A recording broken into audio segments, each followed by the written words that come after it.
Bharatiya Janata party की सरकार के 2 वर्ष पूर्ण होने पर आज जिले के प्रभारी मंत्री प्रहलाद पटेल ने पत्रकारों से चर्चा करते हुए जिले के विकास पर चर्चा की। उन्होंने 2 वर्षों की उपलब्धियों को गिनाते हुए कहा कि नहर, सड़क, स्वास्थ्य सुविधाएं समेत तकनीकी पर भी काम किया है। हर क्षेत्र में सरकार द्वारा काम किया जा रहा है। इन्वेस्टर मीट हो या हवाई अड्डा बनकर हवाई जहाज उड़ाना, सरकार ने पिछले 2 वर्षों जनहित को ध्यान में रखते हुए विकास किया है। प्रभारी मंत्री ने कहा कि मेडिकल कॉलेज रीवा ने देश में बेहतरीन स्थान प्राप्त किया है। लगभग 2000 हार्ट की सर्जरी हुई है। रिक्त पदों की पूर्ति, मशीनरी की पूर्ति की। सरकार यह मानती है कि विकास सुदूर होना चाहिए। सरकार का एक बड़ा कदम इन्वेस्टर मीट जो कभी सिर्फ इंदौर व भोपाल में होती थी, वह 2024 में रीवा में हुई। अगर हम तकनीकी बात करें तो चाहे वो एयरपोर्ट हो या वहां से उड़ने वाला हवाई जहाज हो, रीवा के विकास में अहम कदम था। 2 सालों में 2500 करीब नई ग्राम पंचायत भवन बनकर तैयार हुए। अमृत सरोवर बन रहे हैं। गांवों को जोड़ने सड़कों का निर्माण हो रहा है। 4 लेन सड़कें बन रही हैं। 12 संदीपनी विद्यालय का निर्माण कार्य प्रारंभ किया गया एवं 66 स्मार्ट क्लास व 6 अटल टिकरी लैब का कार्य पूर्ण किया गया। वहाँ 100 की आबादी भी अगर उनकी होगी, अति पिछड़ी जनजातियों की, तो वो वहाँ तक सड़क पहुँचेगी। मैं नरसिंहपुर का उदाहरण देता हूँ, जो राज्य में सबसे महंगी सड़क बनी है, उसमें 32 करोड़ रुपया लगा है। एक गांव ही जुड़ा है सहरियाओं का, जो उसको छिंदवाड़ा से जाना आना पड़ता था, छिंदवाड़ा के बॉर्डर से। ये उसकी सफलता है। देश में पहला मकान हमने 23 दिन के भीतर बनाया, दूसरा 31 दिन के भीतर बनाया, और वो शिवपुरी में बना, दूसरा छिंदवाड़ा पे बना। तो आज हम भारत में उसमें नंबर 1। तीसरी बात होती है कि हमेशा जलगंगा अभियान की चर्चा होती है। पहली बार हमने सिफरी सॉफ्टवेयर का उपयोग किया। जितने भी तालाब बने हैं, ये आपका भी अनुभव है, आप भी समाचार दिखाते थे, लेकिन कोई भी साइट सिलेक्शन का विवाद इस वर्ष आपको नहीं आया हो। जितने भी सरोवर बने, उन सरोवर में आज भी पानी है। हमने 6 महीने बाद फिर से उसकी वीडियोग्राफी कराई है, ताकि हम सिफरी सॉफ्टवेयर की उस प्रमाणिकता को साबित कर सकें। अब अगर किसान भी चाहता है अपने खेत में तालाब बनाना, तो सिफरी सॉफ्टवेयर का उपयोग करते हुए बेहतर तरीके से साइड चयन अपने खेत में भी कर सकता है। और इसलिए मुझे लगता है कि ग्रामीण विकास में जितने भी आयाम हो सकते हैं, एक है प्रधानमंत्री आवास। जब प्रारंभ हुआ था और जब उसके बाद आवास प्लस बना तो 27 लाख परिवार छूटे थे। इस साल रिकॉर्ड 11,60,000 मकान बन रहे हैं। अब बचे हुए 7.5 लाख अगली साल और बनेंगे इन 2 सालों में प्रधानमंत्री आवास के लिए। और अभी जो हमारा सप्लीमेंट्री बजट आया, मैं मुख्यमंत्री जी को बधाई दूंगा।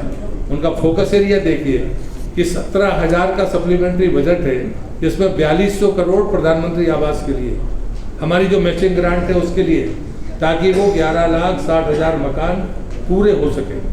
तो मुझे लगता है कि ग्रामीण विकास में जो कौशल का काम हुआ है, समूहों ने जो लखपति दीदी बनी है, उनने अपने देश में महत्वपूर्ण स्थान प्राप्त किया है।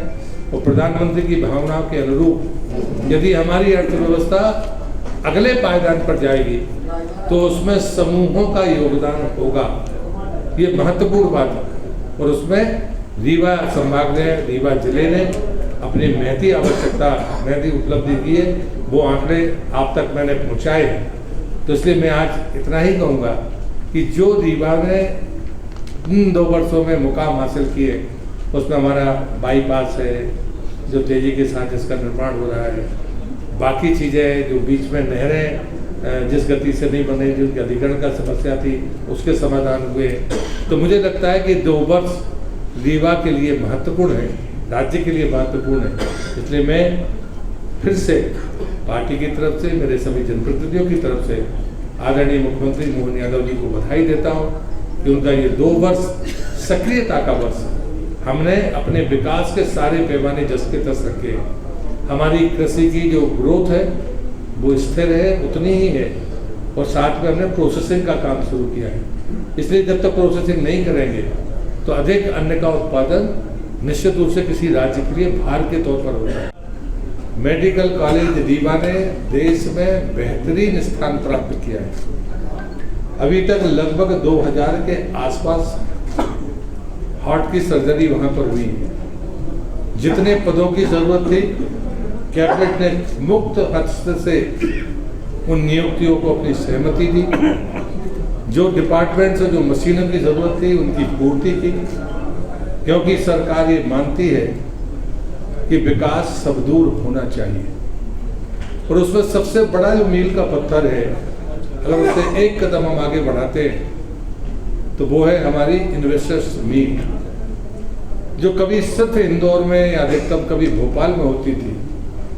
वो 24 अक्टूबर 2024 को 23 अक्टूबर 2024 को रीवा में संपन्न हुई। वो अनुभव आपके सामने भी है। और इसलिए मुझे लगता है कि अगर हम तकनीक की बात करें तो उस तकनीक में चाहे वो एयरपोर्ट हो, चाहे वहाँ पर उड़ने वाली हवाई जहाज हो, हमारे विकास और तकनीक दोनों को हम मिलकर देखते हैं। कम्युनिकेशन होगा, कनेक्टिविटी होगी तो लोगों को आने में सुविधा होगी, तो नए आयाम आगे बढ़ेंगे। और इसलिए उस दौर में भी हमने बेहतर काम किया है। अगर मैं ग्रामीण क्षेत्र की बात करता हूँ, मैं खुद ग्रामीण विकास मंत्री हूँ, मैंने कहा कि इस राज्य में वो दिन कब आएगा जब हम ये कहेंगे कि मध्य प्रदेश की कोई भी ग्राम पंचायत ऐसी नहीं है जहाँ सुविधाजनक ई पंचायत के लायक भवन है।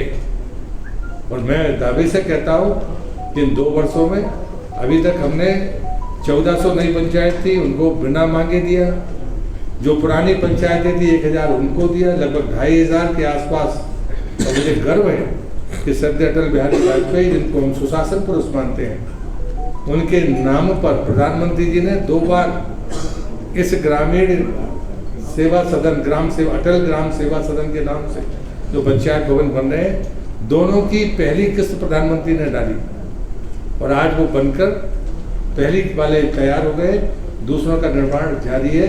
ये 2 साल की बड़ी सफलता है। 330 हमारे जनपद के ब्लॉक हैं, 106 भवनों को हमने स्वीकृति दी है और दोनों के डिजाइन बदले हैं, पंचायत भवन के भी और जनपद के भी और जिला पंचायत, कि वो 3 मंजिल तक जा सकते हैं।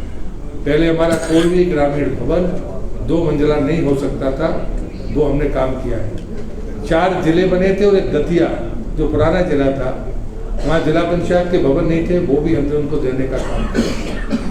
ग्रामीण क्षेत्र में प्रधानमंत्री सड़क शुरू हुई थी श्रद्धेय अटल बिहारी वाजपेयी जी के समय, दूसरा चरण पूरा हो गया, तीसरा चरण पूरा हो गया जब जनपदों में रोडों का अपग्रेडेशन हुआ, चौथा चरण पूरा हो गया।